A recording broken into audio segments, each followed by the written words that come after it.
भाव लेकर के हम लोगों के साथ बहुत बड़ी ये क्षति है, हमारे समाज की बहुत बड़ी क्षति है। और इस क्षति के लिए चूँकि हम लोग की आहत हैं कि इस तरह की घटना, जिन्होंने इतना आत्मबल जिसका मजबूत हो, उसको इस तरह का दृश्य है, इसके बारे में हम लोग जानना भी चाहते हैं और सच्चाई जानना चाहते हैं कि इसमें सच्चाई है क्या। चूँकि इस तरह का वो कृत्य नहीं कर सकते, वो आत्महत्या नहीं कर सकते। ये मैं चूँकि कई बार मिला हूँ पूज्य गुरुदेव भगवान के सानिध्य में, तो ऐसी दृश्य नहीं हो सकता। और इसमें कोई ना कोई बहुत बड़ा खेल है, कोई साजिश है, यही मैं कहूँ। और इसकी सुचारू रूप से इसकी जाँच हो, निष्पक्ष जाँच होनी चाहिए, उच्च स्तरीय जांच हो, सीबीआई के द्वारा उसको जांच कराई जाए। और सीबीआई उसके लिए सरकार से मांग करते हैं कि सीबीआई की जांच हो और जांच के द्वारा उनको निष्पक्ष जांच हो, किसी तरह का लाव लपेट करके जांच न किया जाए। नहीं, हम मांग करते हैं सीबीआई की जांच हो और जो भी हमारे यहाँ की जो भी जांच की प्रक्रिया हमारे देश की हो, वो जांच उनको दी जाए। जब तक वास्तविक मुजरिम न पकड़ा जाए, हमारी मांग यही है कि वास्तविक मुजरिम पकड़ा जाए और वो करारी और उसको ऐसी सज़ा दी जाए कि दोबारा इस तरह का कृत्य किसी समाज के साथ ना करे, किसी के साथ हो, वो चाहे अपने गुरु के साथ हो, चाहे किसी के साथ भी इस तरह का कोई कृत्य ना किया जाए।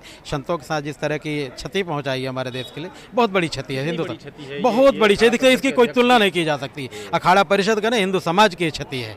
अखाड़ा परिषद के साथ साथ मैं मानता हूँ हमारे सनातन की क्षति है, और इस तरह की जो क्षति है इसकी कोई भरपाई नहीं हो सकती है। ये आप भी मेरे चेहरे को देखकर पहचान रहे हो। वर्तमान का जो समय है वो किसी प्रकार का कोई शब्द बोलने योग्य समय नहीं है, क्योंकि पूरा भारत साधु समाज बहुत गमगीन है, उनके सारे शिष्यगण भी बहुत गमगीन हैं। क्या हुआ इस विषय में अभी कुछ कहा नहीं जा सकता। आदिकाल से संतों को दो प्रकार से ब्रह्मलीन किया जाता है, पंचतत्व को में विलीन किया जाता है। पहला तो भू समाधि होती है, ये आदिकाल से परंपरा है।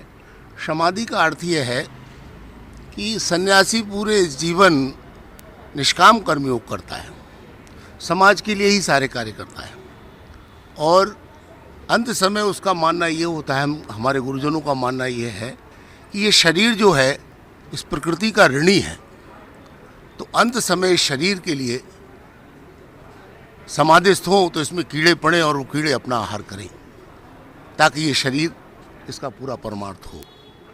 दूसरा, समाधि का एक मार्ग जल समाधि भी है।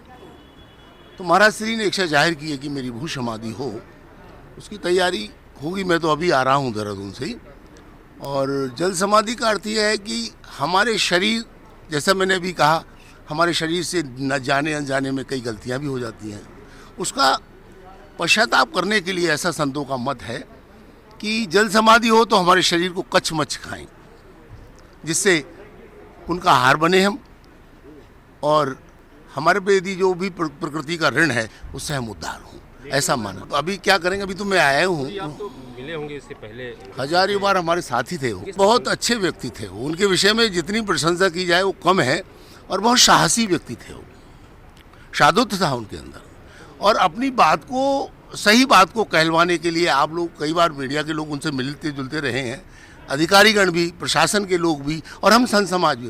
पूरी बात धैर्यपूर्वक सुनते थे और पूरी बात को सही तरीके से समझाकर लोगों को मनवा देते। वो साहसी थे, लेकिन ये कृत्य उन्होंने किया है नहीं किया, ये तो जांच में आएगा निकल कर, अभी तो हम नहीं कह सकते इस बात को। बाकी साहसी थे। मैं ये नहीं, साधु समाज तो समाज को आत्महत्या के लिए ये कहता है कि आत्महत्या करना महापाप है, तो इतने बड़े संत ऐसा क्यों करेंगे? इसके पीछे क्या रहस्य है, इसके लिए जांच की हम लोग मांग कर रहे हैं। श्री योगी जी से हमारा सबसे आग्रह है, सब लोगों का, संतों का, इसकी निष्पक्ष जांच कराएं, तो दूध का दूध, पानी का पानी हो जाएगा।